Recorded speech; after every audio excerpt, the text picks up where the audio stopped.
I am the executive director of the backbone of Eastside Pathways. And for those who may be joining for the first time and are not familiar with Eastside Pathways, we are first and foremost a community partnership of individuals and public, private, and nonprofit organizations who work together to improve how we work together so that we get better outcomes for children cradle to career. So we define that as birth to 26.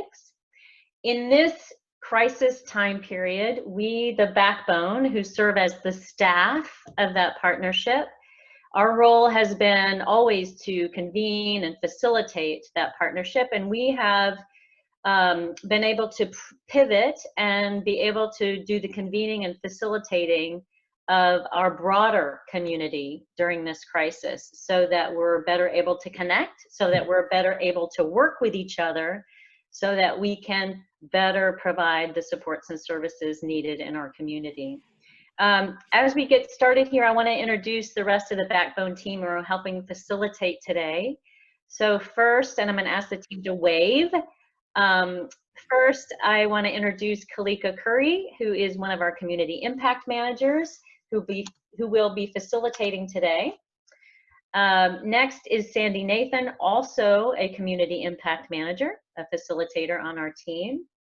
We also have Peyton Richardson, who is our data officer on our team, Joe Trotty, who is communications manager, and Vicki Yu who is our business and operations manager, running things behind the scenes. So just wanted to make sure everybody knew who was part of this team leading this effort. As we go into our meeting, especially for those who are participating for the first time, I know many here have participated, you know the logistics, but I want to make sure that those who are new know how these kind of run. So again, I've mentioned this before we started the meeting. I invite everybody to please join via video.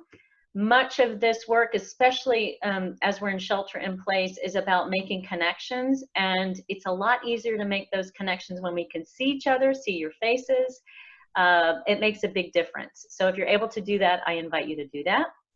Everybody is on mute to start, and of course this is going to be an interactive session. We want people to share, we want people to use the chat box, and we want people to unmute and share as we go through this meeting. If you're on the phone, you can also hit *6 to unmute. Really, really important in this work is to ultimately take action, and take action with each other.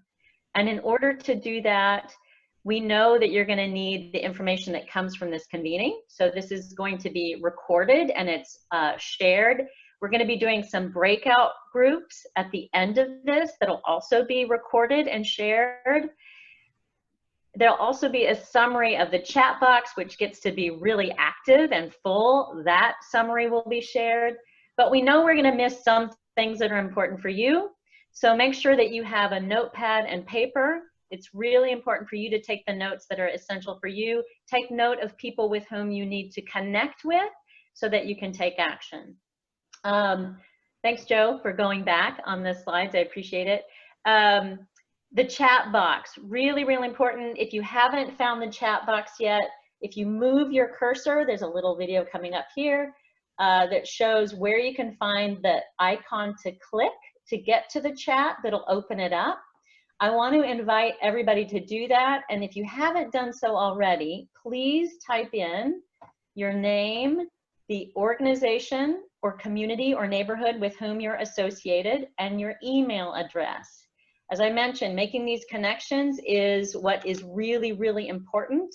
So we want to make sure that you're able to make those connections. We're going to be adding in the summary that will go out by the end of the day is a roster of everybody who's participated along with their contact information. So please be sure and do that if you can.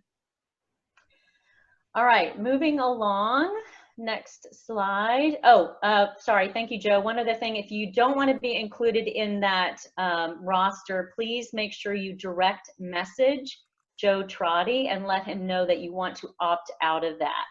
On the slide here, you can see that in the chat box, you can actually choose to specifically private message anybody who's participating today, but you can private message Joe Trotty to let him know that you want to opt out if you do not want to be included in that roster.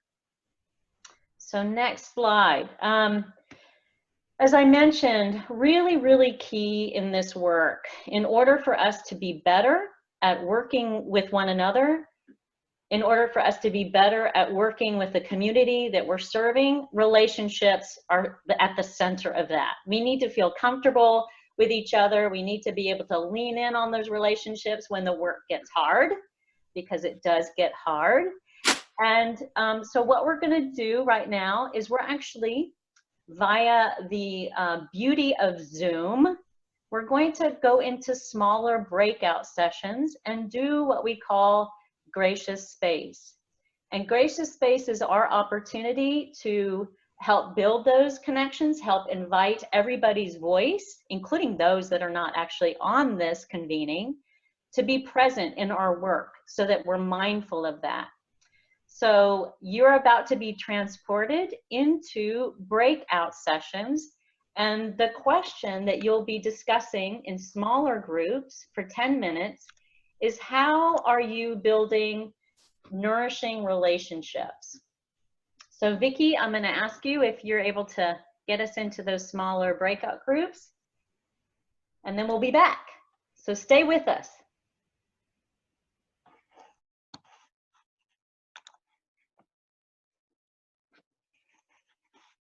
Hi, everybody.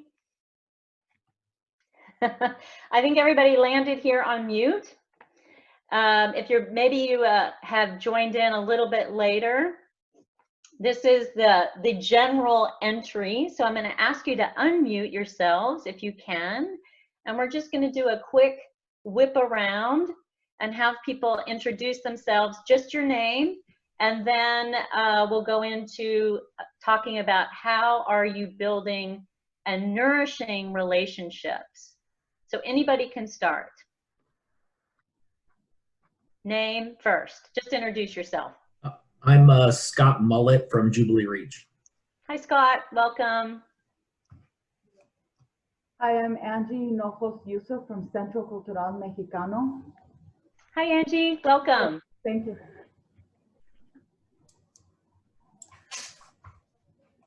This is Michael Finelli with the YMCA of Greater Seattle. Hi, Michael. I heard you, but your sound is really low. So just a note as we move on. And make sure you unmute yourselves when you're introducing yourself. Hi, it's Jennifer Fisher with Bellevue LifeSpring. Hi, Jennifer. Hi, Tanya Swick with the Samina Club in Lake Hills, Bellevue. Awesome. Hi, Tanya. Thanks for being here.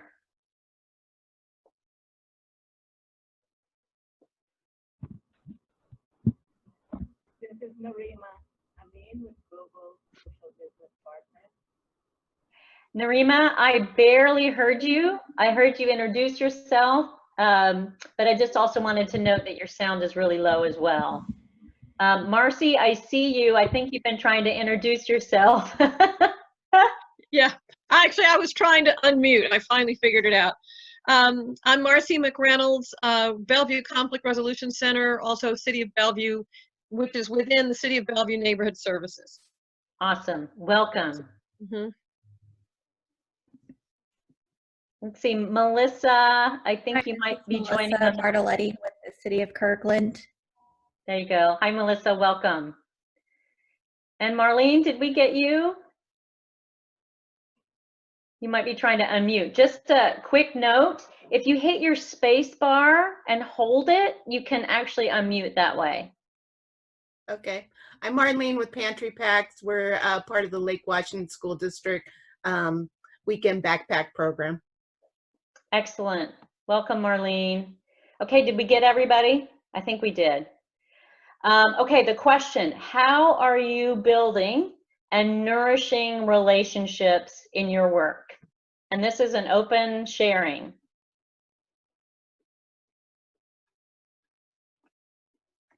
Relationships either with other people that you're working with or people who you're serving.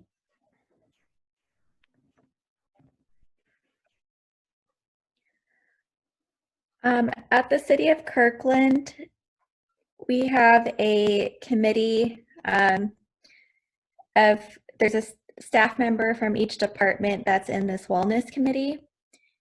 And we try to incentivize wellness by if it's good eating habits or fitness, getting steps or any type of workout you do, or just it's our program that we do for city staff. So if you get a certain amount of points, you could get like a water bottle or a small like a Starbucks gift card. But in the wellness committee, we're trying to focus on mental wellness and physical wellness and trying to promote that connection you can have with maybe family members at home while you're working from home, or if it's sharing ideas with other staff members. What are you doing to be well?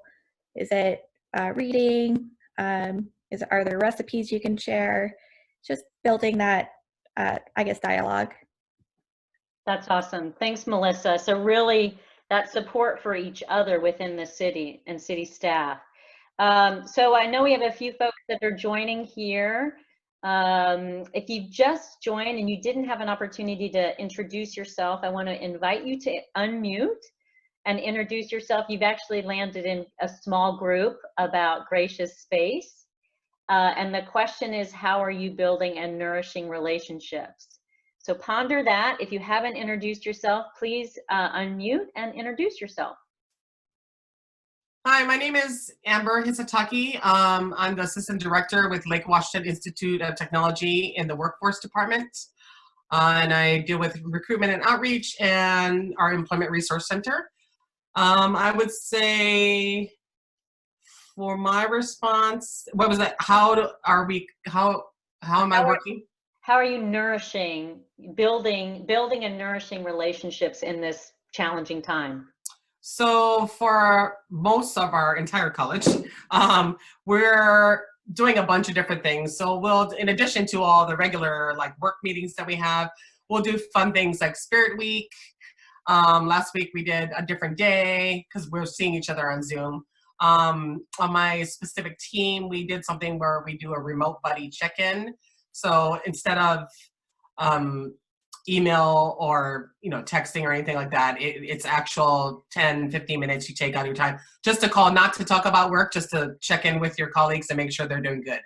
That's great, Amber. I love that. Really connecting with humanity. Right. I like that. Okay, thank you. You're welcome. This is Marcy McReynolds from the City of Bellevue. Clarifying question, are we talking about right now just during this stay-at-home period, or are you talking about in general, Stephanie? It can be in general as well. Okay. Well, I guess while I took this, I'll speak. We run the conflict resolution program for the City of Bellevue, and of course, it's all about relationships. So what we're doing right now during this, well, we teach classes in listening skills, communication skills in the community, partner with the library doing that, and the classes are always full, which is amazing.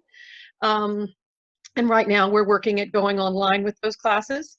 And we also, our work is all about building relationships. People are in conflict, they've hit a moment of crisis, and actually we see it as an opportunity for people to get closer. So we coach people in conflict skills to fix it themselves, or we do shuttle diplomacy to help them negotiate, or we sit down and actually mediate. Right now we've got landlords and tenants, we've got people in businesses dealing with people who've paid them money for something and now they can't follow through, or we've got roommates, people living together, and we're actually helping them resolve those conflicts. So that's all about relationships.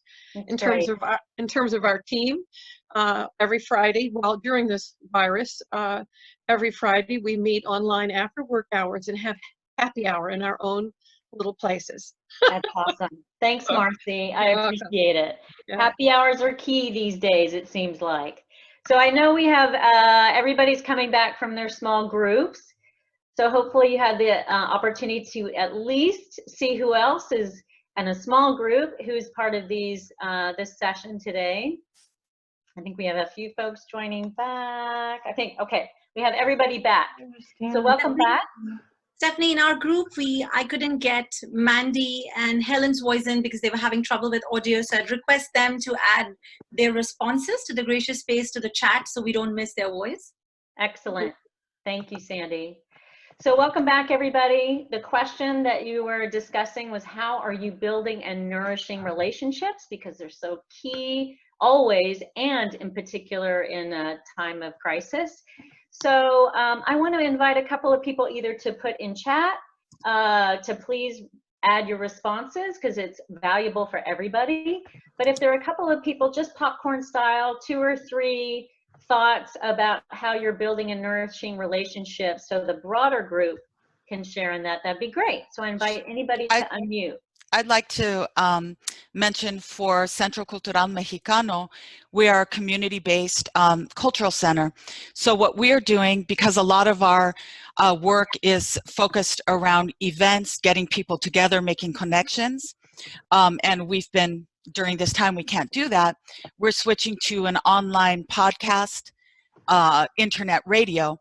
And what we've been doing is reaching out to our colleagues in the arts and cultural community.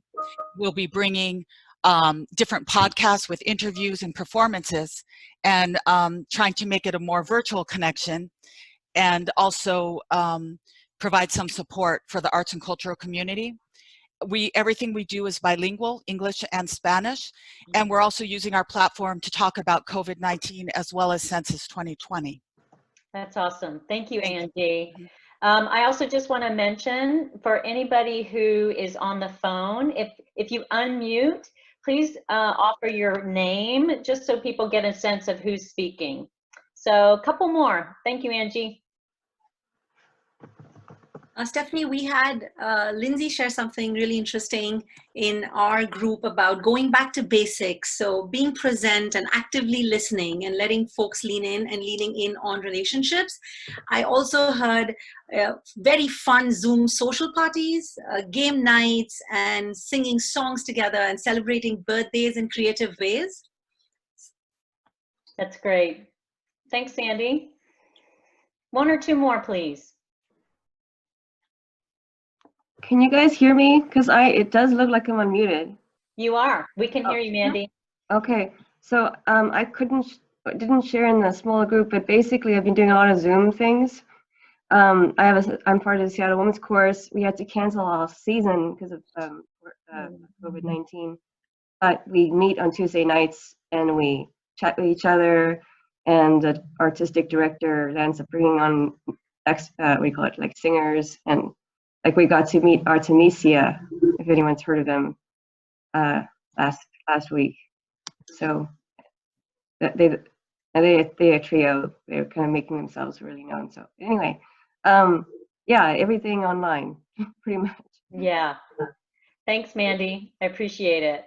I saw one other additional comment on Zoom saying, I'm teaching my older connections how to use Zoom, and Zoom has become a popular platform, as has Teams and many other ones. So, all right, thanks so much for sharing, you guys. I appreciate you being here and participating in this important work on behalf of the community. So I am now going to turn this over to Peyton so he can start to take us through some data. Thank you, Stephanie. And thank you again for everyone who is with us today. So I want to just reiterate one of the reasons that we have data on the call is to really understand both qualitatively and quantitatively, like who is impacted and how are they impacted, and how the work we are doing is driving solutions. And we know that there are a lot of fixes that we need to continue to work towards. Some are easy, that are with known solutions, and some are a little bit more difficult and kind of require a collective approach. And so I want to make sure that the data speaks to all of those different ways that we need to come up with solutions. So briefly, again, I just want to make sure that we see and thank the organizations and individuals who are here and who have been here joining us throughout these, I guess this is our 9th call, so the past 8 calls, making sure that solutions resources can be lifted up and solutions can be worked towards. So the next slide, speaking of known solutions, we wanted to make sure, given the remote learning, kind of how all of that news has come out, make sure that we have an understanding of what's happening, so that you all can have an understanding of what's happening. And as we continue to talk to our partners and you all continue to talk to each other, we just wanted to lift up some of the kind of incredible work that Bellevue and Lake Washington school districts are doing to really get technology and access out to their students, whether it's getting that technology out or working hard to figure out where those gaps are. We just wanted to lift that up. That is foundational work, and it is kind of not the whole solution, but it certainly is a great start to make sure that we can move the work forward. Next slide, Joe. So this is briefly an egg chart, and I want to make sure that we're continue to stay grounded in within the population that we're working in. This is a little bit more specific and refined than last week's data. And briefly, the egg chart, which is called that because the eggs, although the graphs don't quite fit in them, the egg chart is really a part of a facilitation tool that Eastside Pathways uses to convene a lot of their meetings, called the Equitable Results Series. And the goal here is to really understand, from moving from right to left, so from the whole population to the school district population, really looking at how each of these fits within one another. And we want to make sure that we understand that a lot of folks on this call, your locus of control, your agency, your authority may grow as we go from right to left. So, you may have more agency and control or authority over, the school district population, or over, any of these cities, than over the whole county. But the key here is to just understand that these are the folks in the various communities that we serve, and just to keep that at the forefront when we continue to look towards solutions around what we are doing. And last week, we talked briefly about racialized data, and how it was difficult to see racialized data. There was not a lot of local racialized data. So on the next slide, this is a slide from Friday. The data is from Friday from the King County Public Health Office. And really, what we want to see is these are folks that live within the communities that we serve or that we live in. And as we continue to think about all the effects of the challenge that we're in right now, I think it's important to remember that there are folks that, are sick and are shut in, and we want to be able to incorporate this information, these pieces of information, the different percentages, the different demographics, as we look at how we can come up with solutions and how we focus our efforts. Make sure that we can recognize that there are folks that are hurting in various ways. There are folks that are shut in and have to be isolated. We have solutions that are incorporating the whole population, both those that are well and out of work, or that are sick and may not be able to access some of the resources that we've continued to be made available. So again, this is just a slide around the racialized data for King County. And on the next slide, I am going to stop talking for a little while, but I will read these prompts. We want to make sure that folks have the time to think about these two questions. So let me read them briefly for those who are on the phone. So the two journal prompts are: how are the impacts of the coronavirus being woven into the solutions being developed in your work? And what factors are you seeing coming up in your work? So I'm going to pause and allow folks time to journal on their own, or speak in the chat box, or verbally, and share how all of these impacts of the coronavirus are being woven into the solutions, and how, what factors are you seeing that are coming up in your work? So I'm going to give folks a few minutes to just think about those two questions.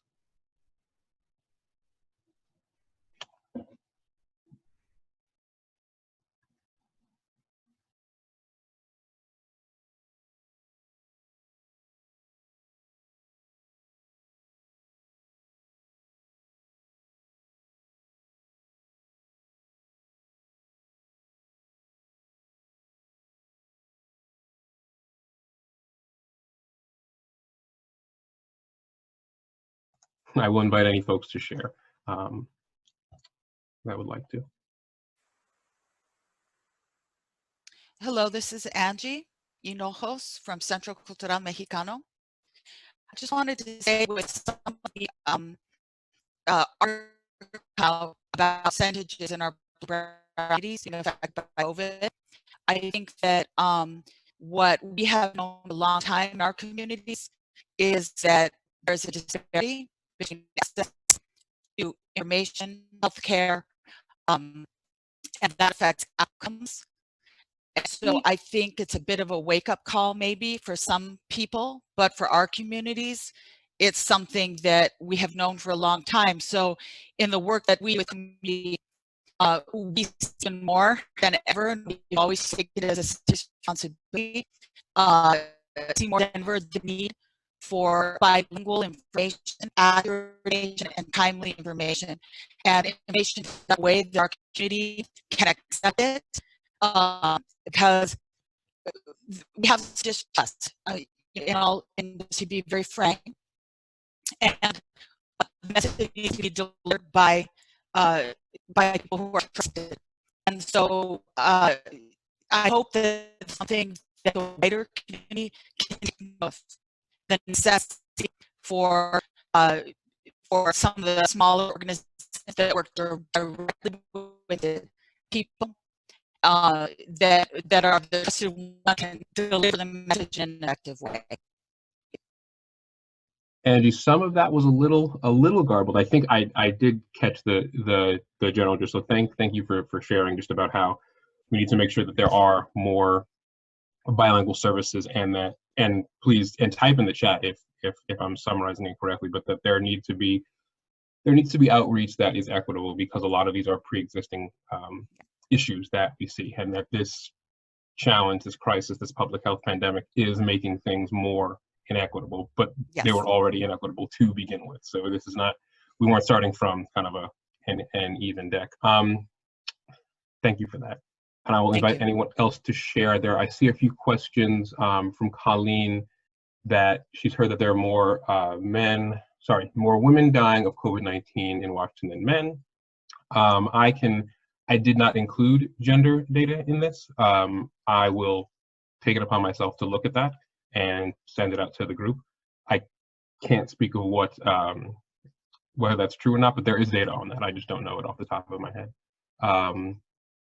And someone asked about the unknown population possibly being multiracial. That again is possible, but King County hasn't stated whether it was multiracial, and King County collects data on folks who identify as multiracial, but it is possible.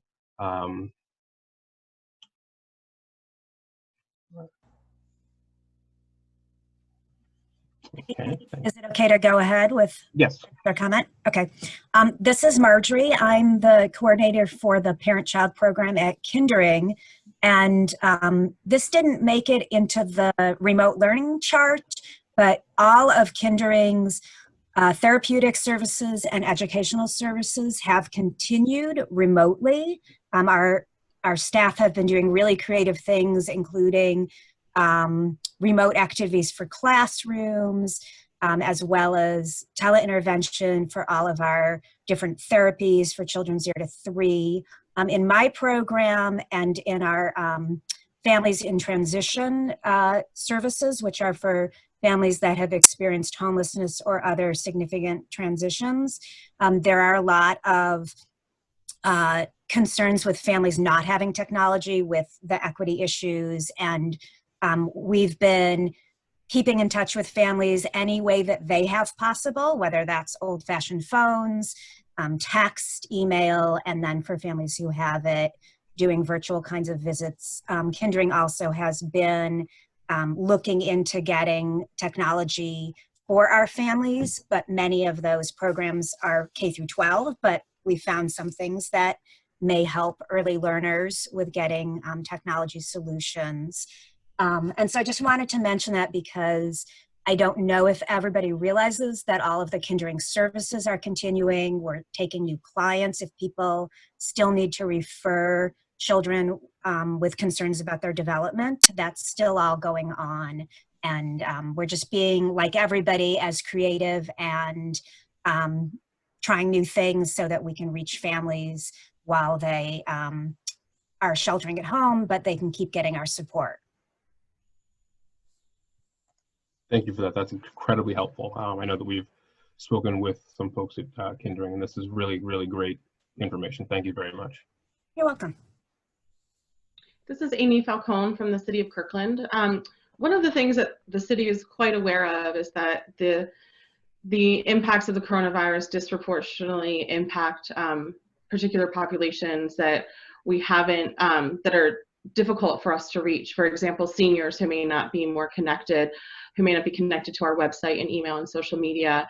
And so, and non-native English speakers and among other populations. And so we've been intentional in our communications to try to reach as many folks as possible, but it's a work in progress. We know we have more work to do. That we, for example, stood up a program for homebound folks for food delivery, and we have just amazing community support of volunteers for that, but not a lot of use of it, right? And so we need to do a better job of getting the word out to those who need those programs. So we're learning a lot from calls like this and folks in the community. I know I'm learning a lot, so thank you everyone for your comments on this. But that's something that we've been seeing in the work that we've been doing, in that it's, especially in a time like this, challenging to reach some populations who need the most support. Hey, Amy, this is Stephanie. I just wanted to just chime in really quickly and just tell you how much I appreciate all the comments, and in particular the comment that you made that you have this delivery service, but you're seeing that need diminish. That doesn't mean the need is not there. Obviously the need is there. There's some barrier that's in place. And I just wanted to emphasize that the opportunity in these calls is for us to hear from community, and so that we can develop those solutions together so that we can get those services. So I think that was a great point. I just wanted to highlight that for everybody. So thanks for sharing that. Thank you.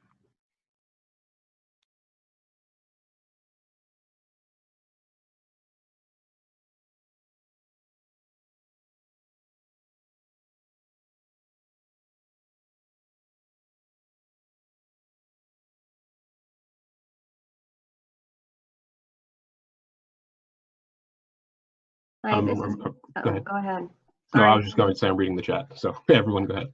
Oh, it's Mandy from Alliance of People with Disabilities. So we are an essential service. However, a lot of us, well, in this case, we have a couple of different offices. In the office I work in on the east side, Redmond, Washington, we're not really seeing anyone in the office. So it's all online through email and yeah, and like phone calls and stuff. I make sure that people don't know my number when I work from home, but it's an impact because, it's not like we tend to meet people in the community, and it's a lot of people that are homeless. And now with COVID-19, it's hard to track the people that are homeless. Are they still in the shelters? Do they have the same number? Kind of thing. So yeah, so it's really for people that don't have any internet access or technology, it's much more difficult. So we're trying to just put together on our website resources from different agencies and how they might serve the community right now. And then in the Seattle office, it may be a little bit different, although I know that we're working together on the resources in our website. Anyway. Thank you. That is incredibly helpful. So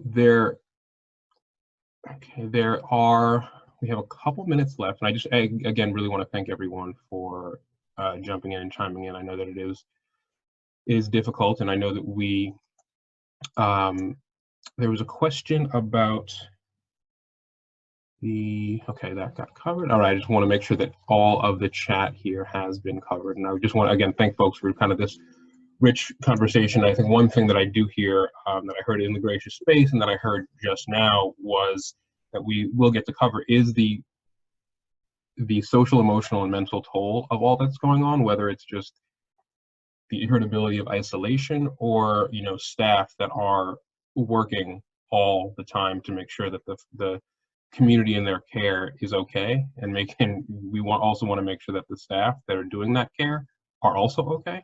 So I think that's a huge thing that we can talk about that as we go to the open forum. But again, I just want to thank folks for being open and honest and continuing to very, very clearly pivot and start to expand how it is we think about what is possible for the for all the folks that are impacted. I am going to hand it to Kalita, who is going to move us into kind of our open forum and a little bit of whiteboarding. Thank you. Yeah, thank you, Peyton. And double thank you to Peyton, because he does all of our phenomenal whiteboarding or charting, so to speak, in the background for all of us.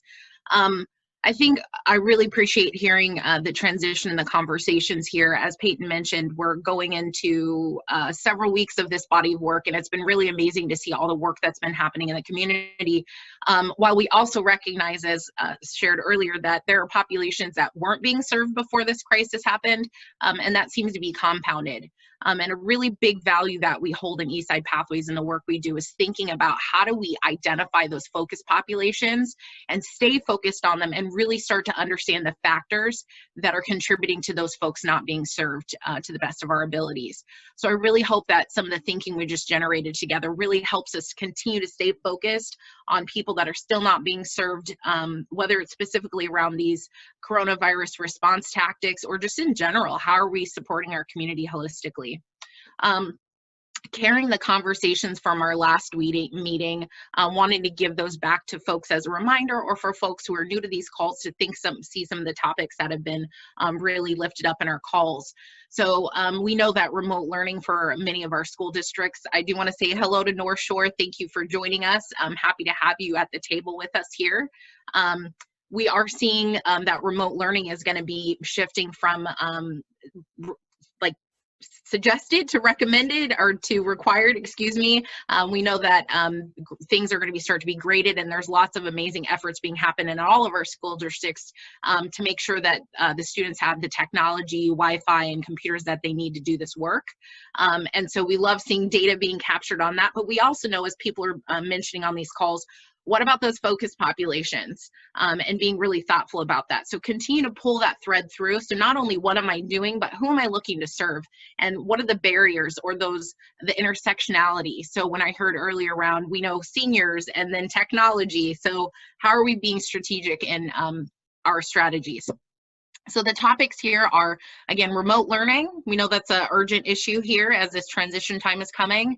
Continue to talk about that conversation around food. Stephanie mentioned this earlier. We're getting food into certain places, and the need is constantly evolving and changing, so do the strategies. Again, talking about mental health, physical health with the stay-in-place orders and the stress that comes along with that. We've had a lot of populations speak to the fear that comes with that. Info accessibility, whether that's trying to apply for unemployment and the platform is clogged, or thinking about linguistics and cultural competencies with those accessibility issues.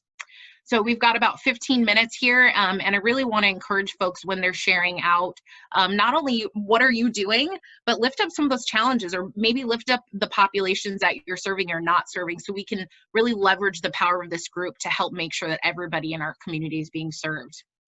Want to remind folks the chat box is a great way to do that, or unmuting yourself to share.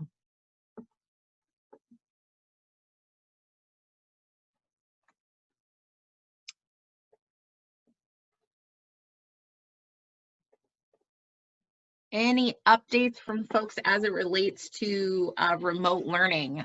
I know as a parent of with 3 students in Lake Washington School District, I was pleased to see a survey making sure that all of us understood that the April 20th was our startup, as well as making sure that my students had technology at hand. So I really appreciated seeing that communication. Loved inviting any of our schools. Yeah, go ahead. I'm so sorry. Is it possible that when people answer this question, if they could give me the number of the population they're serving, so I have an idea of how many people they're working with? Sure. Can I clarify who's speaking, please? Oh, it's Lynn Robinson. Thank you, Lynn. So for folks who are contributing, if you do have that quantitative, you have a number of the people that you're serving, we'd love to hear that as well. Thank you, Lynn.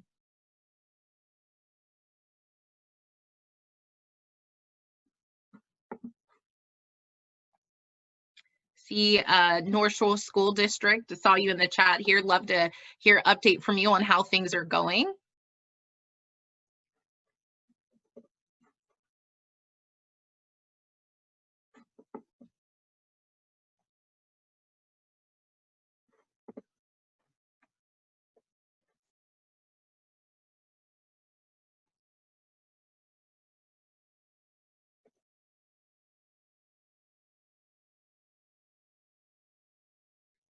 Excuse me, did you say how many people in our agency are we serving? I didn't hear that part.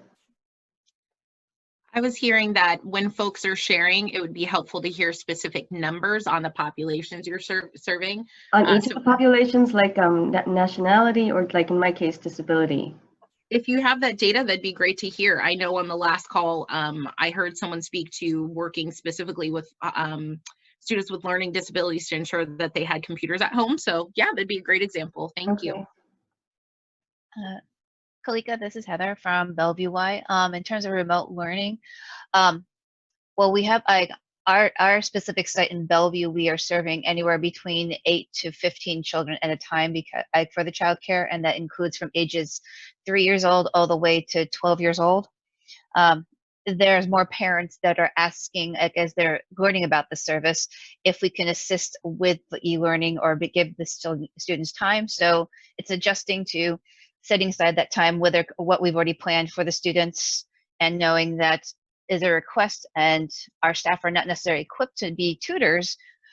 They're more about the recreation and helping with the care and engagement and having the themes, but it is a theme we're starting to see now with calls of questions of how are we preparing for assisting with e-learning.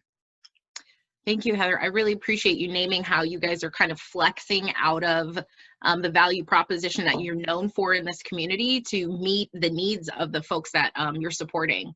So I really appreciate you naming that. I think that's a great example of how do we work together for organizations that is really in their focus or not, right? So sometimes we're flexing into things to really support the people that we're working with. I appreciate that. Seeing some numbers being dropped in the chat. I think wanting again to invite folks, I did earlier on in the chat see some information on stress, whether that be physical, mental, or emotional. Love to hear some insights on what folks are seeing in the community as it relates to the emotional impacts of this time on folks, because we want to keep that in mind as we're developing solutions.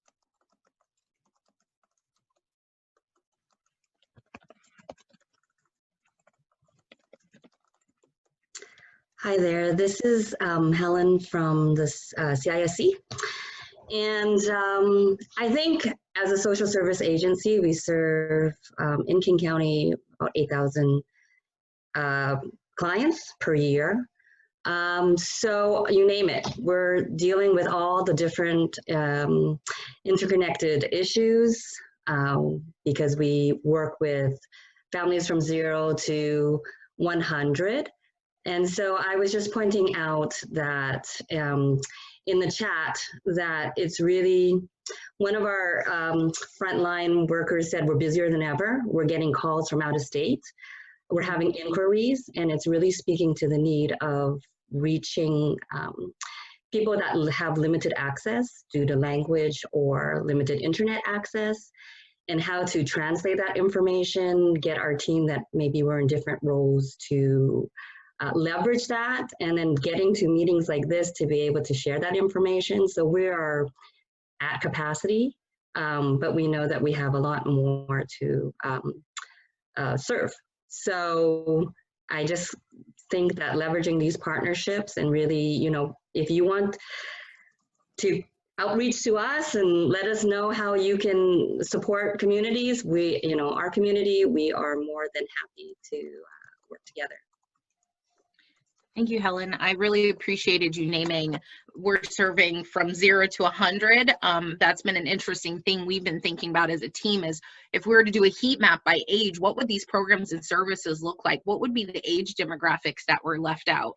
I also really appreciated hearing, now we're hearing from people out of state, right? So that data Peyton shared earlier was really King County, and then slicing it up into becoming really local and immediate based upon a lot of the organizations we've seen on these calls. So a lot of times when we're zooming out to think about, okay, now what's coming next, it's not just thinking about the multiple dimensions of diversity of the people we're looking to serve, but then also thinking about how do we slice that out to make sure there's not that duplication of services. That's one of the benefits of working together in these collaborative spaces, is really understanding, are there population groups by age, by zip code, and things like that. So, and also thinking about the strain, right? So I'm hearing we're busier than ever, and people from out of state are calling us. So we know that has an impact on the people that we rely on to do this work, as well as the sustainability of this work. And funding has been a big hot topic on these calls as well. You know, there's a huge need, and how are we funding that need? So I appreciate all the things that I'm hearing you name, and I'm sure that's relevant for a lot of people on the call. Love seeing all the action in the chat. Thank you for that. Want to invite a couple more people to speak to those dimensions of diversity, what challenges are coming up or solutions you have. Also wanting to continue to think about what you're hearing in the community. I love hearing what staff are saying, because those are the people we're really looking to drive these solutions.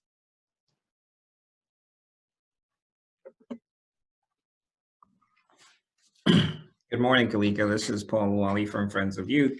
And we serve, I think most people know us for working with the homeless youth and young adults, but we actually serve people who are 0 to 24. And currently there's about 105, I would say, folks we serve on a weekly basis who are homeless young adults. But then there's also another probably 60 who are in our transition living programs. These are young families that are struggling with homelessness or struggle with homelessness or are in some kind of transitional situation. So I think the challenges or some of the things related to food distribution is an issue, just with the fear related to with the coronavirus, how youth and young adults are responding to that. We're seeing an increase of people asking for services, asking especially for shelter and what we call day center services. And that's just ability to get the shower, to get a meal, and to be able to stay somewhere where they feel safe and get some support. So we're seeing an increase in that, but I think that the big thing is the mental and physical health, fear, stress. They express that every day, wondering if they're going to be exposed, if they're going to catch it, not knowing what to do, how to go about it. And that desert, as far as homeless or vulnerable youth, not being positioned to access resources, and just especially on the stuff that you talked about related to diversity, equity, inclusion, and how that plays out for that population, especially now in this new environment, is also very, very scary for some of the things we hear and we see, and some of the things that they bring to our attention. Yes. Paul, can you tell me how your population numbers have increased since the COVID crisis? Yeah, I think the COVID crisis, number one, we have 20 beds on the east side. So Friends of Youth does youth and young adult homelessness, and we have to.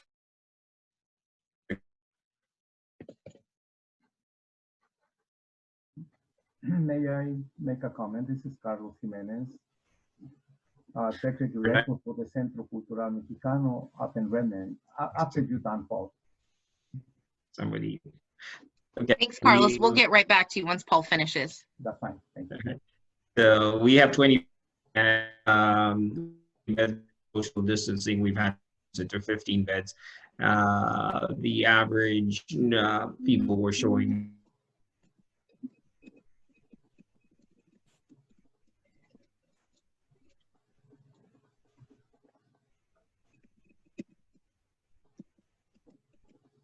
I think we lost Paul. Okay, Carlos, I'll have you jump in while we get Paul back up and running. Oh, thank you. Yeah, as I say, my name is Carlos Jimenez. I'm the Executive Director for Centro Cultural Mexicano in Redmond.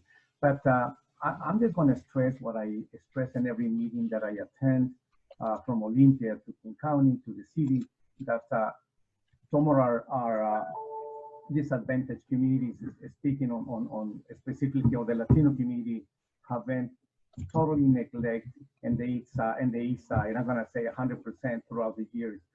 That's one of the reasons that we opened the Centro Cultural.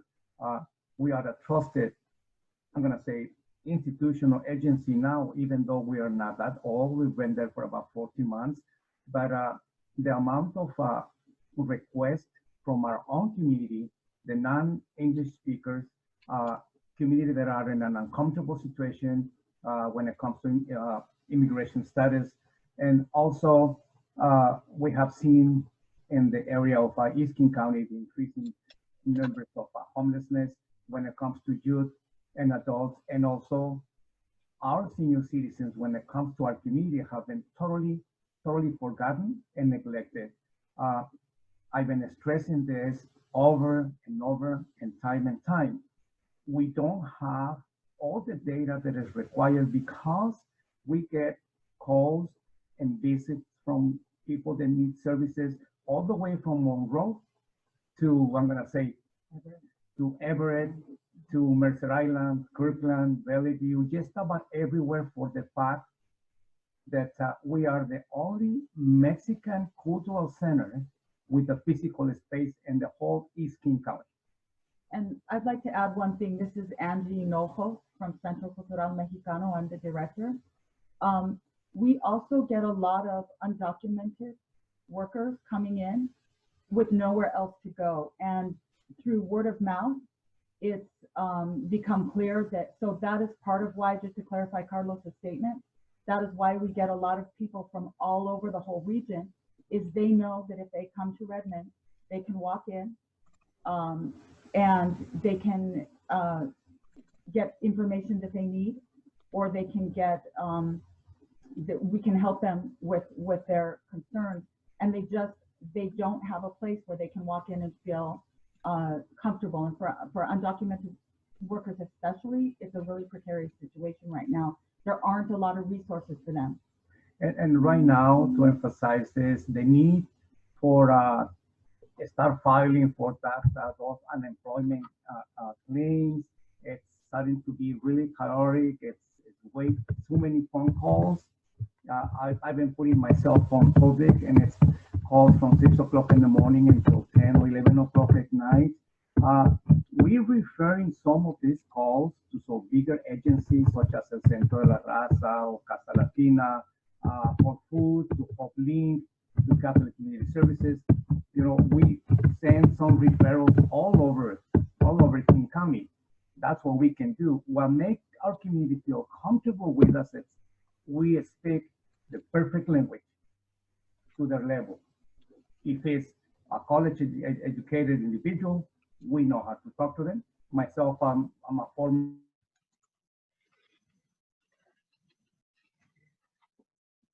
Thank you so much for that. And I love seeing your contact information in the chat box. I think we're really generating some heat around this idea of really understanding the people in our community and their needs, and hearing this ongoing theme around the solutions and how they're being designed and systemically not serving folks. And the more dimensions of diversity that we're seeing, the more true that is. So immigration status, racial identity, language, diverse abilities, all of these things. So the more dimensions of diversity that you're experiencing, the more challenging it is mentally, emotionally, and technically to even receive the services that we are so fortunate to have in abundance in our community.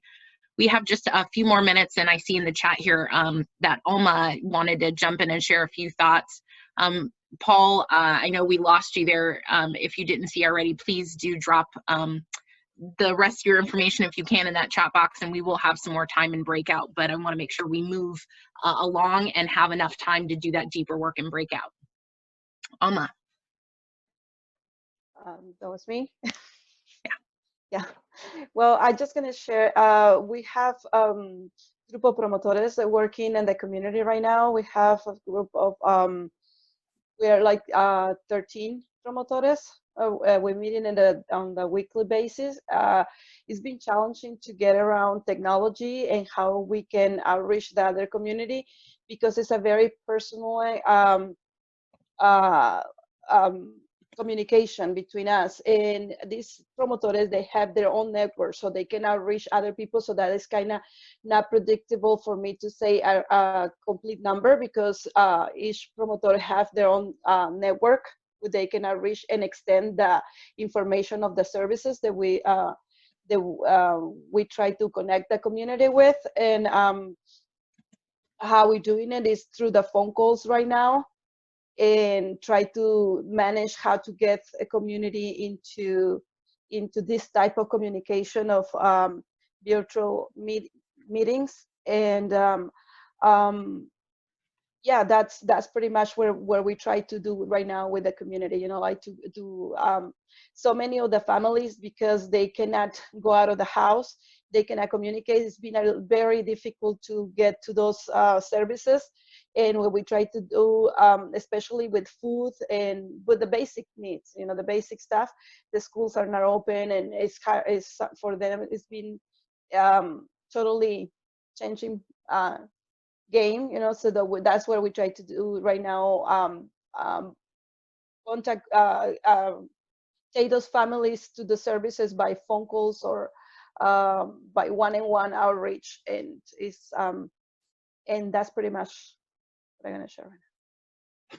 Thank you, Alma. I do see a request if you could drop your contact information in the chat box once again.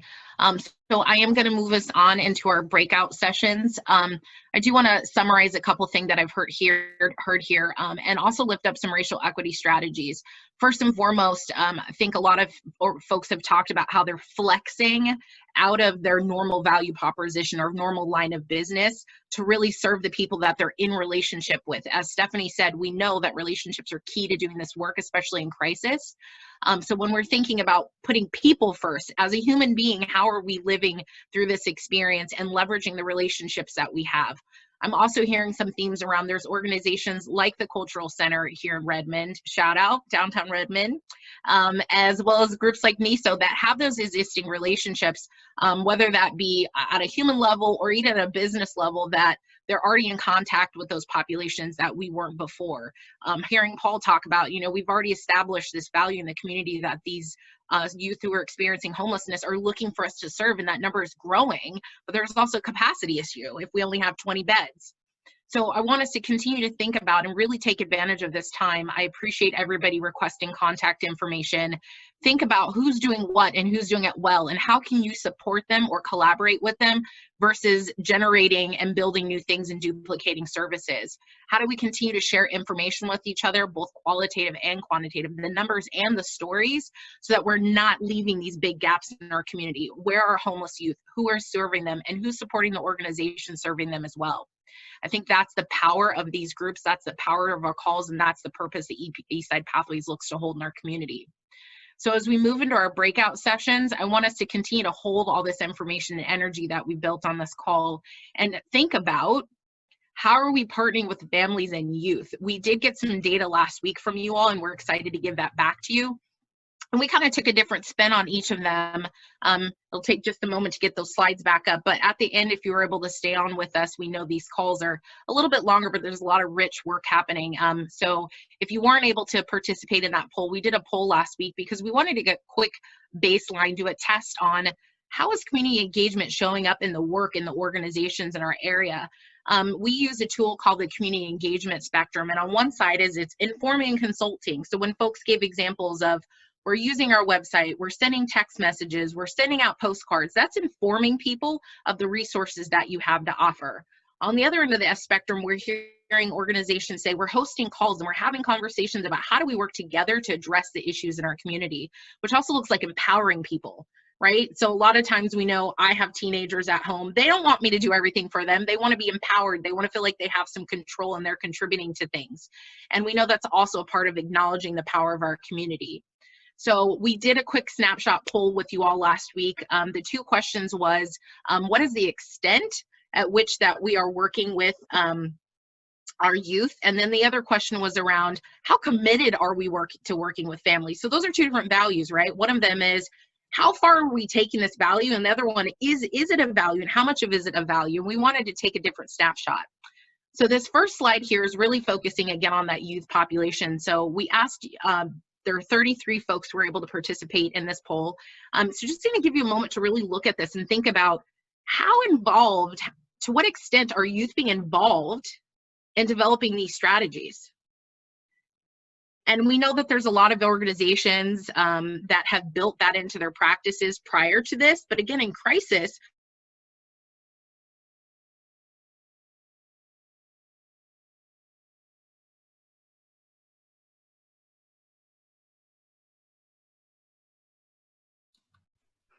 Kalika, I think you're frozen.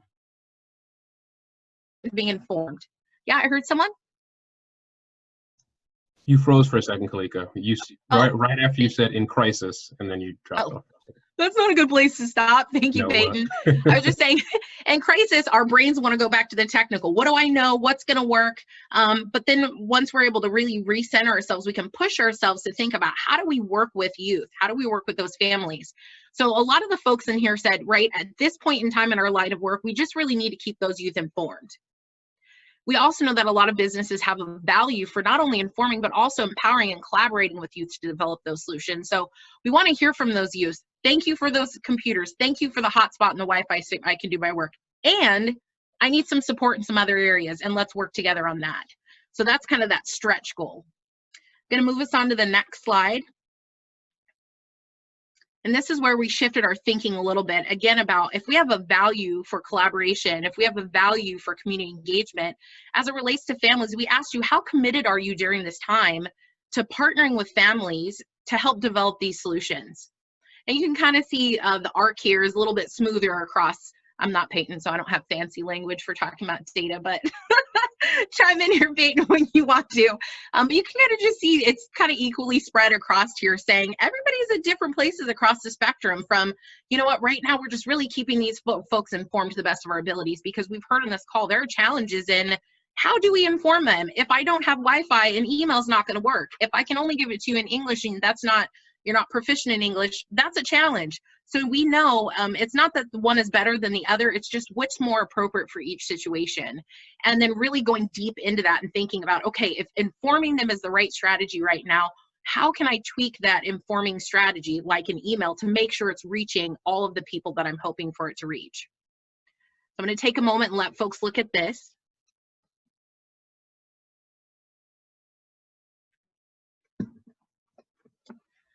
Okay.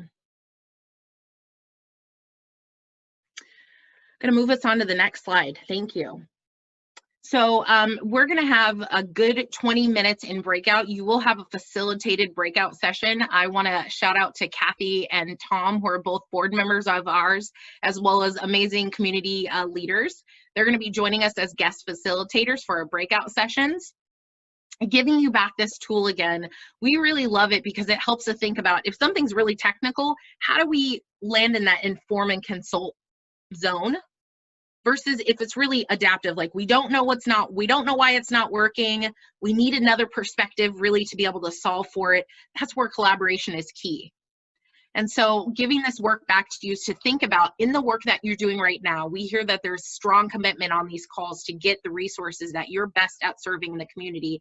However, now we're at the point where we're recognizing there's challenges in that.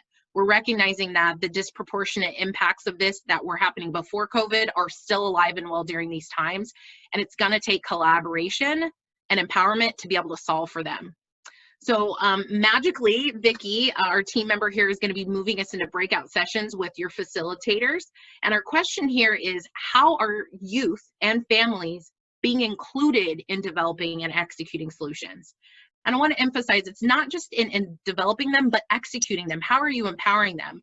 I heard an example the other day on a call where when a staff member was doing an interview with a community member, the ask was that they went and interviewed somebody else so that they empowered them to be a part of gathering data in their community. I also heard another example where another network in Texas was doing an Instagram challenge with youth and asking youth, how is COVID impacting you? And what's one idea you have about solving this? And I thought it was so creative because youth love using social media, some youth.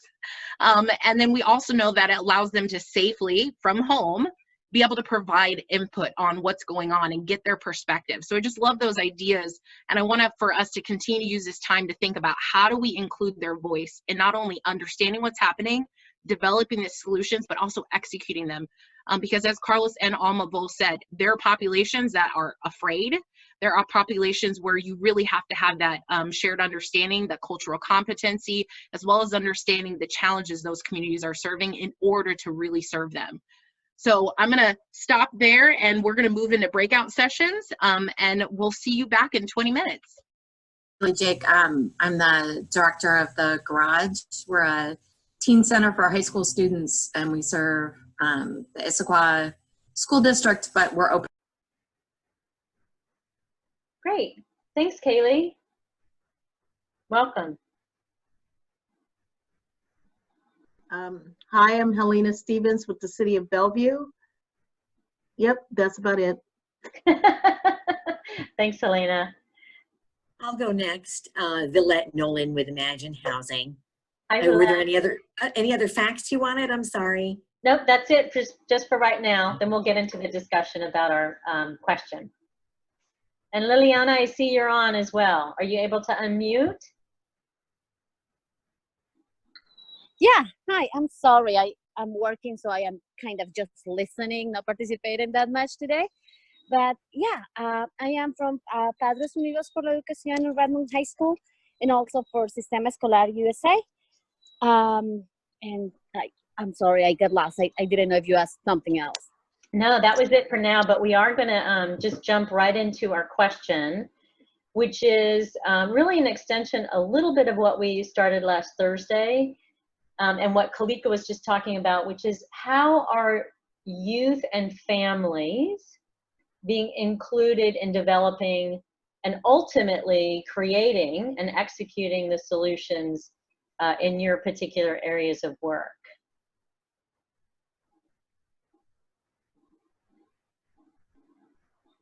And Kaylee, I'm gonna pick on you a little bit if I can. We haven't had a chance to really connect directly, and I didn't hear the last part of it, but I heard that you were part of a youth garage in Issaquah, is that right? Yeah, so we've been open a little over a year and a half, and our mission is just to serve and drive resources to high school students. So we're open Monday through Friday after school. So right now, so to the question, we don't program the space. We've never programmed the space. We create a welcoming, inclusive environment, and then the youth are the ones that program what happens within our walls, what the place looks like, and what we do. And so we've always had youth at the table making those decisions, and they continue to do so. We have a steering committee that meets every other week, so they've continued to meet virtually.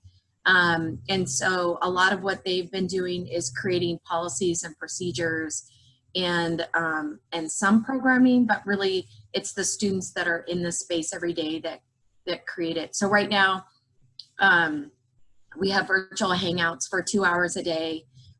So my staff and we have counselors every day. So the students can either connect with them virtually or privately. But they've continued to program the time. So we've had craft time. Wednesdays are turning into cooking days. So one student will just make a meal. And then Fridays, they tend to watch a movie together on Netflix Party. But we're working on an open mic. You know, I mean, I'll just say everybody's super positive, and that's really great. And I agree, we gotta keep our chins up. But it's getting more and more difficult. I think, you know, even seeing their faces was so exciting 3 weeks ago, and now it's, I don't know, there's just not the same connection. And so we're struggling with how to keep it, I don't know, meaningful and not just, I don't know. So if you've got answers or thoughts about that, I'm happy to listen, because I don't think we're serving them as well as we could be. I don't know what the answer is. Thanks for sharing. Helena? You're on mute, Helena. Okay. There you go. I forgot. So Kaylee, talk with me more about what it is that you think you need that can address that. What kind of ideas either have you generated with the youth or among your staff where we can create some kind of additional partnership or bring some other resources to the table? Yeah, so I'll say, you know, it's interesting because our model is a little bit tricky in that we really try not to program the space. And we've learned from a couple of different organizations that are doing this work. The minute adults start programming space for youth, especially older youth, it just sends them away. And so we really want, so it's that kind of catch-22, right? Like we want to let them know what's available. And I think my staff does a pretty good job of that. But keeping them engaged via Zoom, when you can't sit down next to a kid who looks like they're a little down, or you notice, you know, we have 5 or 6 students that have insecure housing that have not been online for the past month. And I have no way of reaching them. You know, just it's just that one-on-one relationship that we had been building. And so, Helene, if you have ideas. So let me throw out something. I was talking to Bellevue Fire Cares this morning. Okay. And they were talking about how people are asking them how to volunteer and what are the biggest issues. And I put it on the chat line that one of the biggest issues is reaching out to folks who are isolated. But there are people out there who are interested in volunteering that might be just willing to give somebody a call or just go to their house and stand outside and, you know, and see how they're doing if they have the address and they know that somebody's coming and not trying to harass them or anything like that. And so I'm wondering if that kind of even though it's physical distancing, is social interaction that is happening. So I know that I think it was on Friday, a friend of mine came to my house and dropped something off. He didn't come in the house, we didn't hug or anything, but he put it on a table outside, and he stood at the top of the stairs and he talked to me. And then I got a chance to talk to my neighbor across the yard just to see how she was doing and her to check on us. So somehow if there was a team of people that could go to folks that are not responding to you, and just say, hey, you know, I'm just checking to see that you're okay. Do you need anything? We just want to make sure you're all right. Sometimes that can lift somebody way up. To know that there's somebody else out there. So I'm just thinking outside the box. I'm not promising anything. I'm just saying, how can we find some other ways to let people know that they're being thought of? And one of the other things I put in the box, because this came up with my conversation too, was that individually and organizationally to start generating a list of people we haven't heard from. That we're used to seeing but haven't heard from, and then coming up with a plan of how to reach out to them. Thanks, Helena. Great suggestions. Kaylee, I might, what's really interesting is I'm wondering if actually engaging the youth in exactly the challenge that you just talked about. Are they seeing the same challenge? And how would they address that? So that whole kind of spectrum of informing, like we're seeing people that, whether they're taking attendance or not, we're seeing people that are not here anymore. So informing them of that. And then what are their ideas? Are they seeing this as well? And what are their ideas in terms of better engagement or reaching out to those that they're not seeing anymore? Yeah, I think that's a really good idea. We have our steering committee are connecting on Thursday. And so I think reaching out to them, they're always a good barometer. You know, they tend to have good solutions. So yeah, I think that's a good point, just to bring that to them. But yeah, that's yeah. the ultimate of engaging them in problem solving and then ultimately executing on the solution. So agreed. thanks for being here, and thanks for bringing that up. I really appreciate it. Well, this is my first time joining you guys, and I really appreciate that you are doing this. So I'm glad I found you. Yeah, great. Hey, Villette, I'm gonna, I see you're on mute too. I'm gonna put you a little bit on the spot because I know you. And just wondering how you guys at Imagine Housing are including solutions, including families and youth, and developing solutions for your housing. So let's see, that's a really good question. And let me share with you guys that I think about things a little bit, I don't want to say more globally because that sounds critical, but because we're an apartment owner or affordable housing developer, we have all kinds of apartment communities geared for different types of people. So this call seems to always be very focused around children and youth, which that's wonderful. Our concerns have honestly been a little bit more with the seniors that we house, because they're isolated. They're often, not always, but you know, if they're an older person living alone, and now they're having to isolate, they're really experiencing a lot of mental stress, etc. But so to come back to the question about children, our biggest properties with children are in Issaquah and in Bellevue. We've got a lot of families. We have 639 households total, and I'm going to say about 300 of those households have children in them that are under age 17, so they're in some school.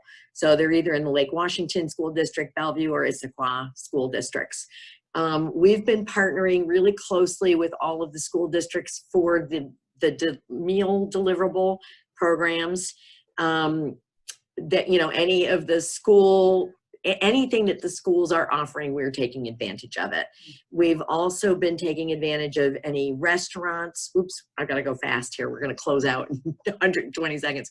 You know, restaurants, food delivery, healthcare, and childcare kinds of issues. So, you know, we're not seeing a lot of huge panic. For example, at 30 Bellevue, I was over there the other day, and one of our residents who also volunteers at the school district was in the community room with kids. We're trying to provide a lot of activities to keep the kids busy to relieve pressure on the parents.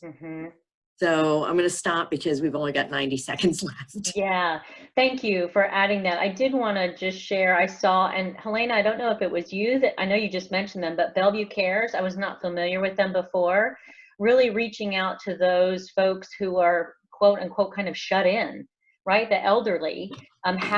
What are some partnerships that can be put in place to help provide some of those supports and services? So Helena, I'm gonna let you just add a little bit before we might get transported back to the big group in between. Well, I think this is where we could start using volunteers, and this is where we need the connection between folks who are able to volunteer, because there are folks out there who are interested in doing that. And this goes for both populations that we're talking about. So whether we're talking about the youth or we're talking about older adults, both are experiencing isolations just in different manners.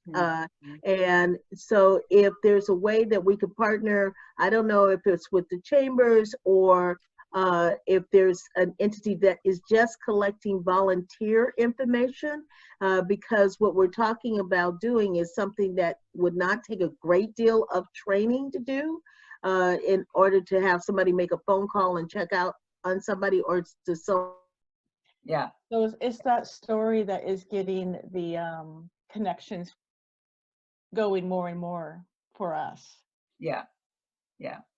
Thanks, Kathy. But I will check in. Thanks for sharing, Kathy. This is Juliana. I am with the City of Bellevue, the Diversity Outreach and Engagement Administrator. So these are some issues that we've been bringing up since the beginning with regards to youth, that in particularly in households where there is immigrants and refugees, or even just in general, I think people of color, sometimes what we find is that the youth are the ones that are helping the parents navigate through complex systems. And there has been a huge gap in how we engage youth in these conversations, because I think, you know, somebody said it in the last session, youth just have this phenomenal way of being innovative and creative, and so I think there is opportunity to engage them more. Right now, what I have been doing is connecting with YES. They specifically have a group called Latino Heat that runs out of Sammamish. Well, they started meeting every Friday with groups in the neighboring school districts to talk about some of the things that are happening in the community. So they've taken almost kind of a reign in providing the resources to each other, because a lot of the information is falling off somewhere. And again, as being the main translators or being the main individuals who have access to even navigating the internet, right? A lot of the pressure is on them, and we've had youth who also, now that school is not in person, have taken on jobs because their parents have lost employment, and so they're the ones that are really carrying some of the burden of how do we support the family as a whole. And so I think that there does need to be more conversation of how do we include youth voices, and then how do we offer full family support rather than have service providers who might not know what is happening in the household on a regular basis. You know, you said Latino Heat, is that right? Yeah, it's a Latino Heat, and then Heat is actually an acronym, so it's H.EAT.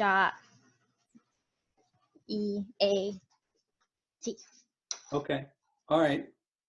I might ask you to speak briefly to that if we have a chance when we come back to from the breakout sessions to the larger group. Is that okay? Yes, yeah, that's okay. Cool. Anybody else want to chime in with some great ideas or any ideas? All ideas are great. Let me retract and rephrase my statement.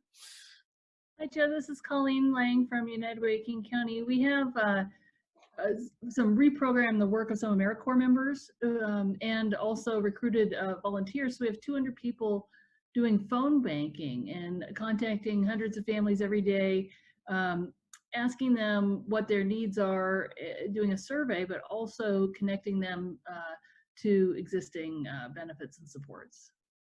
How are you getting those, the contact info for those families?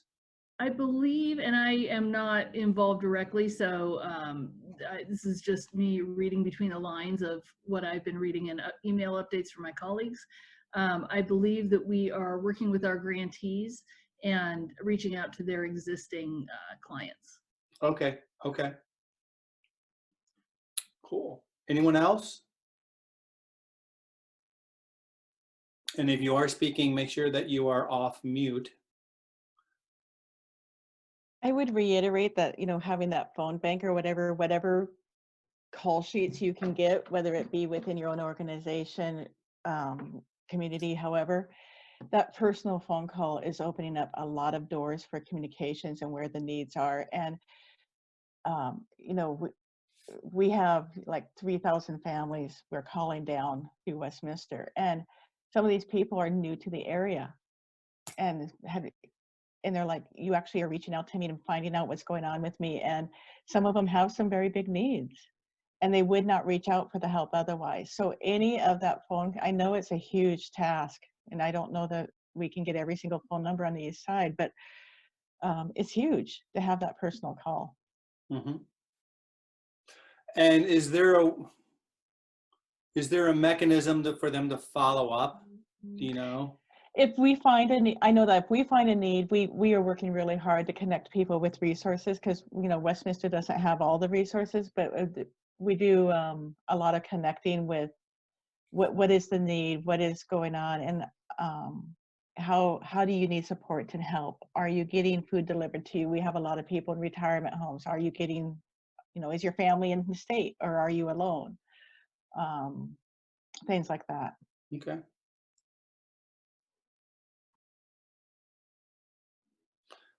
Anyone else?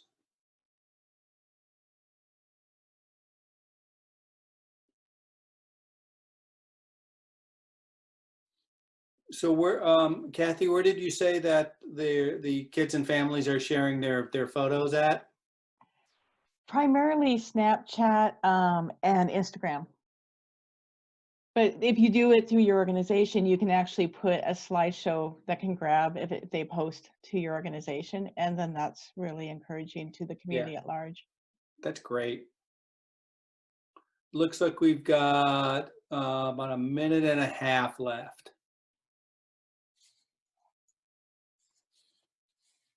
Any final ideas? It doesn't even have to be what you're doing. If you've heard what other folks are doing, or if you have any ideas, share them out now. That's what this is all about, is connecting and ideating as well. The one thing that I will say really quickly is the topic of mental health, especially with youth. I don't think there has been a kind of huge emphasis on the mental health that it's both causing on folks who are at home and mobile or have disabilities, or and also the older adults, but also with youth, the type of mental health concerns that it could bring. It's also something that we haven't talked about, and so I'm really curious to see how or what resources we're providing to make sure we're supporting our communities in that way.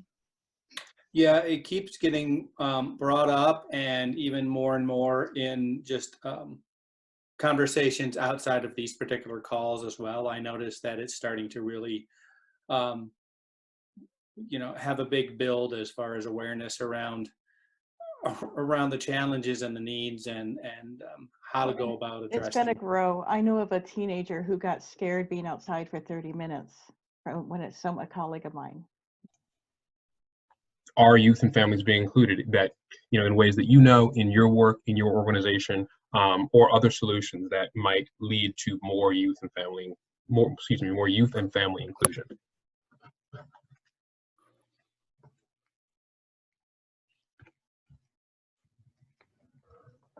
Are you done?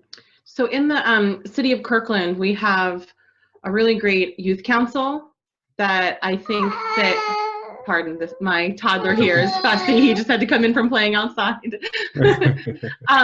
That we're looking for ways to utilize them and their voice in this time, in developing solutions, in our communications, in reaching youth.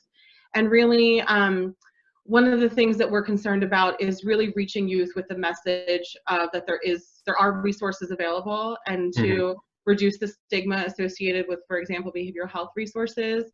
And so looking for ways, especially since we know that there's a growing need of newly needy folks, right? Of folks who haven't needed these resources before. So really reaching those youth who may not have needed behavioral health support before, but do now. And it's a little bit challenging with city boards and commissions because of the governor's restrictions on meeting, and so we're trying to find creative ways to engage them and to get their input during this time, because I think they're a really valuable voice that can help impact our work. So. That's great. Yeah, this is Alex O'Reilly from City of Bellevue, and one of the ways that we are reaching out in one specific population is similar to Kirkland. We have an advisory committee on aging. We call ours the Bellevue Network on Aging, and they work a lot with the Senior Advisory Council in Kirkland. But what we've been trying to do is really reach out to them to find out what is not, what are they seeing in the community to help us direct the resources that we put on our website, and also what we're putting on. We created a resource flyer that actually on the other side of it has all of the school district drop-off points for, it's a map on the other side of it that has school district drop-off points for all of the food distribution sites. So, but we're trying to make it a very multi-generational flyer so that it also includes, you know, some things for older adults, because we're also working, I think Helena mentioned it in her chat box. We also have a Bellevue Fire Cares program, which is associated with the fire department. So that's just one of the populations we're really trying to look at. They are families too, so it's maybe a little outside of your question about how youth and family are being included, but all of us, I think, in the country have, you know, increasing older adult populations that tend to be more isolated and also more at risk. You know, they're in the higher risk population. So not that we're excluding input from other populations, but this is one that we have definitely tried to reach out for. Like, what are they seeing? What are their friends seeing? What do they think are needs in the community? So that's one thing I'll add. No, thank you so much, Alex. I think it's really important to, you know, like you said, those are families, and it's not age bound, and to make sure that we can have a wide breadth of services for every kind of age demographic is, I think, important. So thank you for that. And you said it's called I think I wrote this down. Yeah. What I wrote down was the Bellevue Network on Aging. Was that what you said? I don't know. Yes, that's correct. Okay. Yep, that's what they call themselves. Yep. Right. And thank you for that, Alex. I did mention our senior council as well, but you're right. That's since I was thinking youth, but yes, that's another group that we're utilizing. Thanks for bringing that. And of course, they're not meeting either, but there's, you know, lots of emails flying around. I mean, they're an advisory group to our city council, and they have, you know, monthly meetings, and subcommittees, but everything's done by internet now. So they are giving us a lot of feedback in that mode.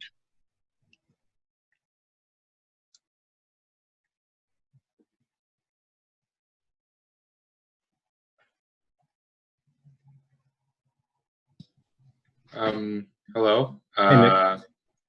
So I suppose I'm more responsible for technical work for NISO, so I can't. I'm not entirely familiar with every aspect of the organization. However, I do know that we've been working more with finding single point of contacts with several families.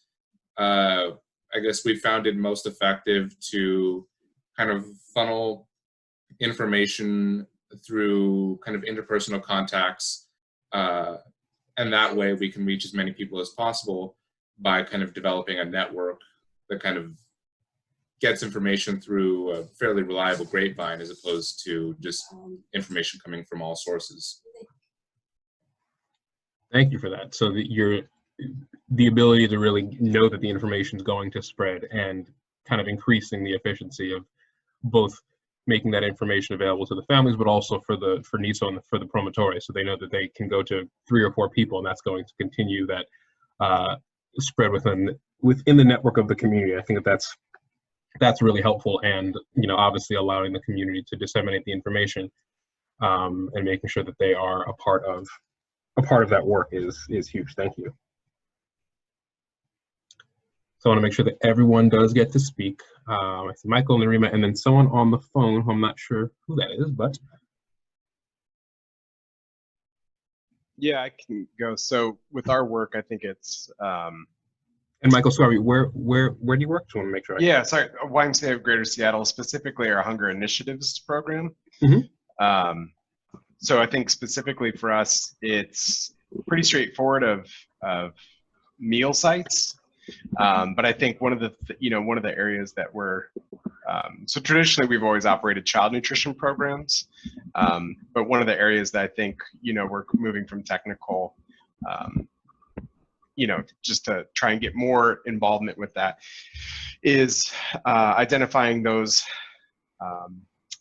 other areas, or I guess other age groupings or populations that are in need of food that's totally different during this COVID-19 experience. And I think, you know, a lot of people have touched on this, but it's those people who maybe have never accessed these sort of resources in the past that are now looking for food, and trying to identify ways of distributing that to them does require a lot of conversation. Most of the time, though, it is through partner organizations. So we're more of like the catalyst of actually getting the food to, you know, whether it's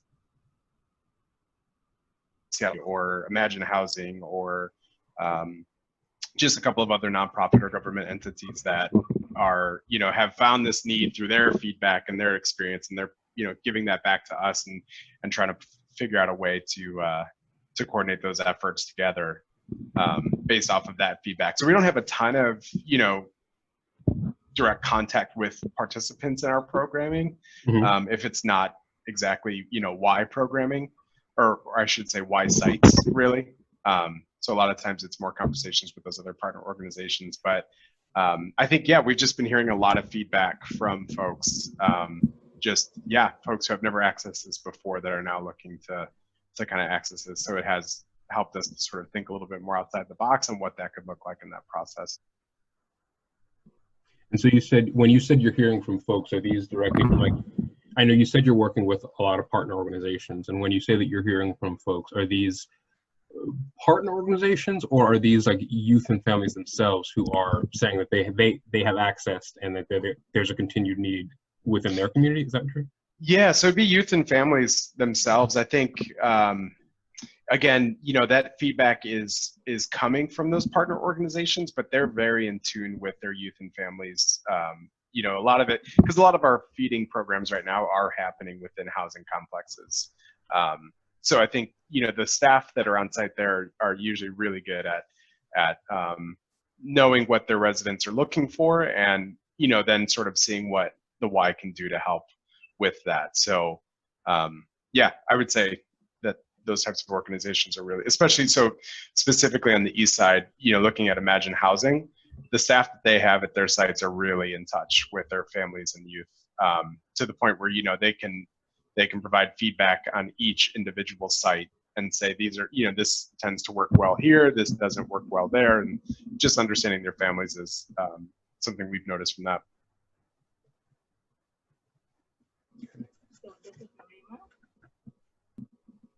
Hi, Narima. Barely.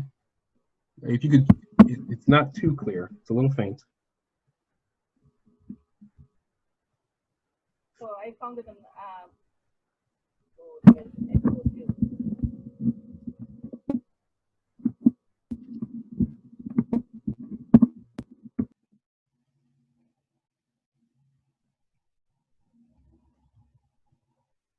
Narima, are you still there? Yes, I'm here on the phone. Okay.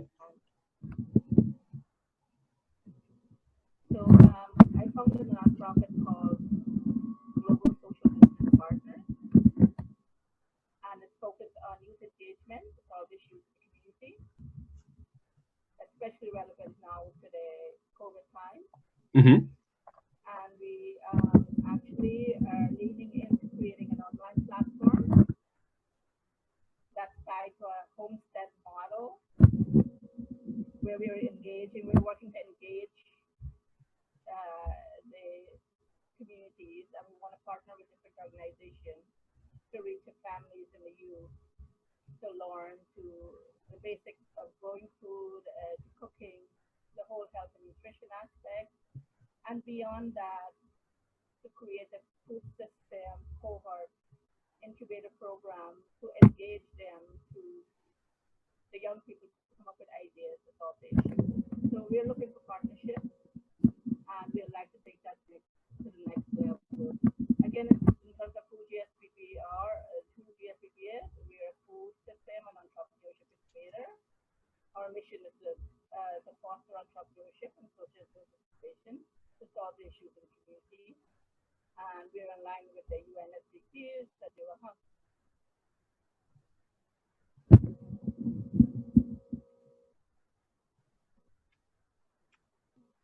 Thank you. I heard, it was a little hard to hear, but I did hear that kind of working obviously with youth engagement around kind of different food systems and making sure that, you know, you're able to engage families and communities, and especially youth, around kind of that whole, it seemed like that whole model of both kind of basically growing, cooking, and sustaining, and making sure that folks, especially at this time, do have the appropriate resources to be successful. And there, I have one more person on the phone. Sorry, I don't know your name, but the 425-496-4883 number, if you wouldn't mind unmuting yourself. That's me again. Oh, that's you again. Okay. Perfect. Well, then I So guess we we're all heard. about innovation too. So we're looking forward to partnership. Say that again, Mary? I'm sorry. We are all about the innovation side for the youth as well to come up with the ideas. So we want to be able to engage them. So we're looking forward to having partnerships with the organizations that are working with you. Perfect. Thank you. No, thank you all for sharing. I think it's really important that, you know, one thing that was lifted up that I will definitely talk about in the summary is that, you know, when we look at youth and families, that families have to include, you know, folks on the entire age spectrum, and how can we continue to be flexible during this time, especially as we want to make sure that the families and youth are getting the services that they need, and what is it that is most necessary in their communities. So I think we're about to jump back. That went by so, I got cut off right in the middle of it. I've really enjoyed those breakout session, just waiting for everybody to get back here. Vicki, I'll look to you for the nod because I'm not sure what our numbers are. We're good? Okay, thank you. Thank you so much. I know our breakout session had really rich conversation. Before we have our staff or facilitator summarize, we do want to make sure that we get that poll in here. So we're going to switch slides really quickly. We've got just 2 or 3 minutes. We're going to ask you a few questions as it relates to your experiences on these calls. Our team uses this first and foremost to design the meetings for you all moving forward. We also use this to capture data to give back to you so you can kind of understand as a collective how things are moving throughout our community. The poll is going to pop up on your screen, and then if you could just quickly answer those questions, then we will move into the team will move into providing summaries from your breakout sessions.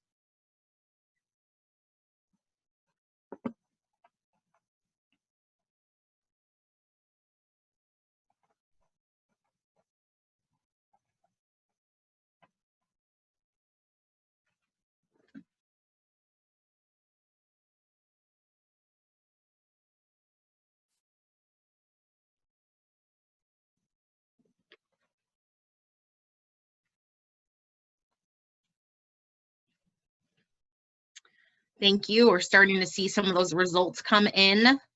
We know this is a little bit longer of a poll, but as Peyton mentioned, we're quite a few weeks into this body of work, and we really want to check in with you all to make sure that this is still adding value to your work. We want to get your input on the frequency and length of these meetings, and then also understanding this focus on community engagement and sharing power with the people that we're looking to support, and getting a touch point from you all to hear what that looks like in your work, so that we can continue to design these meetings accordingly. Just a few more people. We know, again, this is a little bit longer of a poll here.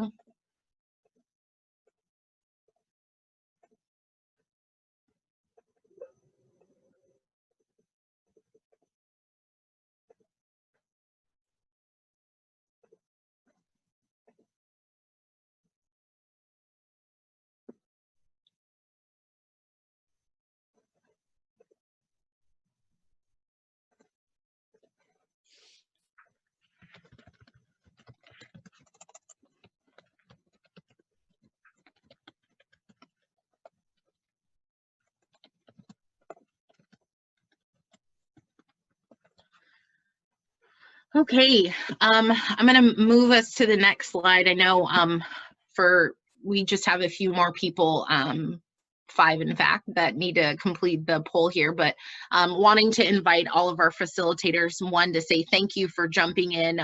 As I mentioned, as we're designing these meetings,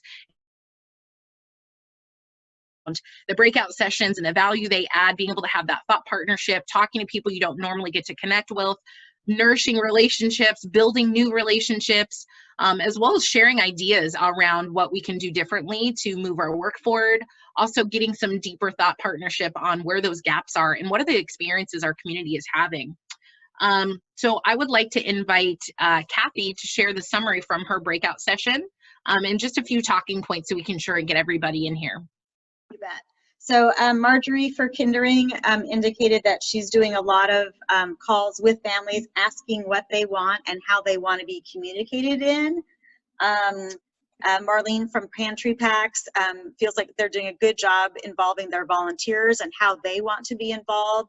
She's still looking for more information about how families need the Pantry Pack resources. And Anu from IAWW is doing a terrific job really empowering their youth in different avenues to find out how they want to be helpful to their community and how they want to pivot their work now that they have to do it online. Awesome, thanks Kathy. Tom, I'd like to invite you. Thank you, Kalika. Interesting comments all across the board. I learned from Reggie at Kirkland that the Youth Council there has convened meetings and asking teens to identify their challenges, what are their struggles, and then what might be potential solutions. So asking the people who are experiencing the problems to work together toward creating solutions. Heard from Jubilee Reach that in developing their grocery distribution program, they learned pretty early on to find out from the families on the receiving end of these grocery supplies what they themselves would be purchasing if they were doing it. What do they need in order to provide the kind of meals that would satisfy the needs of their family. So it's a little bit of a collaborative development of the list, as well as empowering people to feed their own families with what is supplied. Learned from Helen Wong at CC that they have made a big effort to actually communicate with families and to keep track of the various kinds of needs that are being expressed, and then actually involve people in the community in prioritizing what things will be first on the list, rather than just assuming to tell other people what their priorities should be. Thank you, I'll Tom. stop with that. Thank you so much. I'm gonna invite our staff to offer their robust summary or takeaways in the chat box, but then also just to continue to share a few. So Peyton, I'll invite you.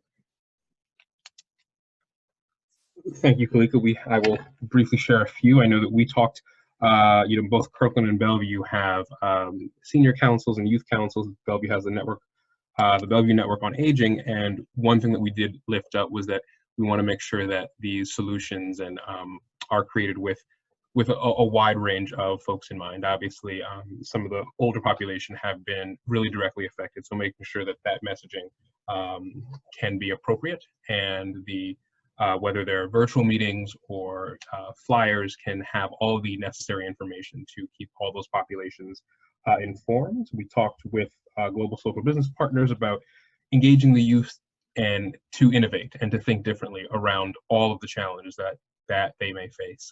So during some of their programming, making sure that the youth continue to just do more forward thinking, especially around food systems and education. And the Y of Greater Seattle talked a little bit about working with organizations. They don't always work directly with the families, but working with organizations to make sure that the families are their needs are met, and supporting these organizations who do directly work with youth and families in different housing areas and different housing in different housing areas. So a lot of our talk was about kind of expanding that age range when thinking about working with families, and making sure that that families can be empowered. And one more thing, NISO was making sure to find a point of contact within the community to spread their message so each promotoris can speak to a community member who can then continue to spread the messages and the resources.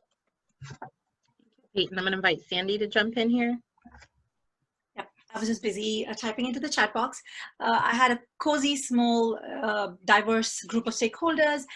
Lake Washington School Foundation, Cassandra spoke about how at the moment they are in an emergency mode, operating in the technical space, inform and consult, but looking to move to the more collaborative space with the youth. Bellevue School District spoke about preparing students to be creators, so being mindful of centering around inclusivity and conducting town halls where they are being challenged to come up with creative solutions about ideas for graduation and other milestones that they might be missing out on. Liz Mills from Eastside Human Services spoke about flexible funding and including nonprofits to be on the table and being flexible with and relaxed about performance expectations from grantees. NISO Alma spoke about how they are upskilling, using these times to upskill with, as far as technology goes, and bringing that information from the community actively to these calls and the one-on-ones that they're hoping to do with organizations, so they can take resources, information to the community, but also lift up gaps and needs. Thank you. Thank you. I'm going to go quickly. I think really just the key themes in our group we're thinking about, again, those dimensions of diversity, particularly with folks who have pre-existing medical needs, whether that's disabilities or things like asthma. Also prioritizing our staff. If they're not well and they can't come to work, then we can't deliver the services that we are providing, especially when we're working with populations that have limited resources existing in the community as is. Also, when thinking about partnering with youth, that we're focusing on creating fun, safe spaces for them, and we're engaging them, recognizing that they're the leaders of tomorrow. So how are we empowering them during this time so that they realize their powers and strengths and contributions to our work? And then also thinking about really being honest and having hard conversations with ourselves about the way our systems and practices are being designed and how that inevitably puts people in the role where they're not empowered and they can't be a part of designing solutions because of the requirements that we build into the practices we have. Again, thank you all for allowing me to facilitate. I look forward to seeing you on future calls, and I'm going to pass it to Stephanie to close us out. Thanks, Kalika. I just wanted to add, I did my summary in the chat, and I know Joe is doing the same. I wanted to say thank you to everybody for joining. As I mentioned at the outset, that this is all being recorded, as were the breakout groups, and the chat, which is chock full of information, will also be summarized, and all of this information with links to the recordings will be provided by the end of the day, so be looking for that. We will continue to do these twice a week until next Thursday, the 23rd, I think it is. And your input on that survey was really, really important. It helps inform us on what information you're looking for, and then our rhythm moving forward and how we will continue to support the community in this manner if it's something that you guys want to continue to do. So I really appreciate you taking that survey. I just want to close out with something that I've forgotten to do the last several calls, which is just popcorn style, a few one-word thoughts about this particular convening. It helps kind of bring us all together as we close out and move on with our day. So I'm going to invite folks to unmute and just offer a one-word thought that comes to mind when you think about this convening. Connected. I mean, what? Tell connections. Connections. Well, connections. Great. Thank you. Collaboration. Collaboration. Thank you. Two more.